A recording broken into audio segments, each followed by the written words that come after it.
আসসালামু আলাইকুম ওয়া রাহমাতুল্লাহি ওয়া বারাকাতুহু। ইন্নাল হামদুলিল্লাহি ওয়াহদা ওয়াসসালাতু ওয়াসসালামু আলা মান লা নাবিয়্যা বা'দা। সম্মানিত ভাই ও বোনেরা, উম, আজকে আমরা সালাতের বিস্তারিত ধারাবাহিকভাবে আলোচনার কথা বলেছিলাম আজকে থেকে। কিন্তু এর পূর্বে যেটা বলা জরুরি আমার মনে হয় যেটা হলো ওযু। কারণ ওযুর পূর্ব শর্ত হলো, নামাজের পূর্ব শর্ত হলো ওযু। এজন্য আমরা আহ, ওযুর কথা সবার আগে বলতে হবে।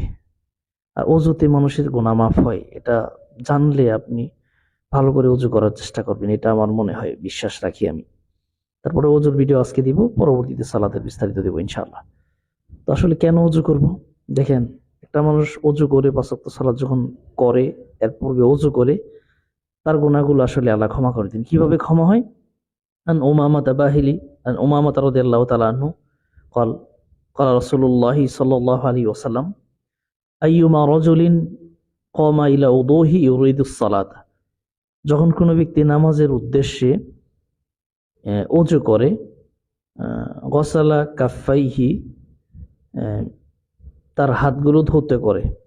প্রথমে হাত ধুইতে হয়, কবজি ধুইতে হয়, কবজিগুলো ধৌত করে যখনই, নাজালাত কুল্লু খতিআতুহু মা আউয়ালি কতরাহ, কবজি ধুইতে গেলে ধোয়ার সময় যে পানিগুলো পড়ে, তো কবজি ধুইতে গেলে যে পানি পড়ে, পানির প্রথম বিন্দুর সাথেই তার কবজির গুনাহগুলো ঝরে যায়।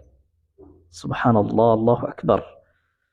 সুম্মা গসালা ওয়াজহাহু, এখন যখন তার চেহারা ধৌত করে, নাজালাত কুল্লু খতিয়াতুহু মিন সামইহি ওয়া বাসারিহি মা আউয়ালি কতরাহ, তখন তার চেহারা ধুইতে গেলে চোখের, কানের যত গুনাহগুলো থাকে এগুলো ঝরে পড়ে যায়।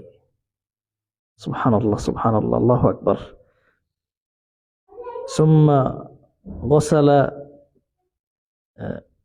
ইয়াদাইহি ইলা মিরফাকাইনি ওয়া রিজলাইহি ইলাল কা'বাইনি সালিমা কুল্লু খতিয়াতিন হুয়ালাহ, এতপর হাত এবং হাত কনুই পর্যন্ত, পাট টাকটু পর্যন্ত যখন ধৌত করে, তার সব গুনাহ মুক্ত হয়ে যায়, এমনকি সে নিরাপদ হয়ে যায়, গুনাহ থেকে সে নিরাপদ হয়ে যায়। ওয়ামিন কুল্লি খতিয়াতিন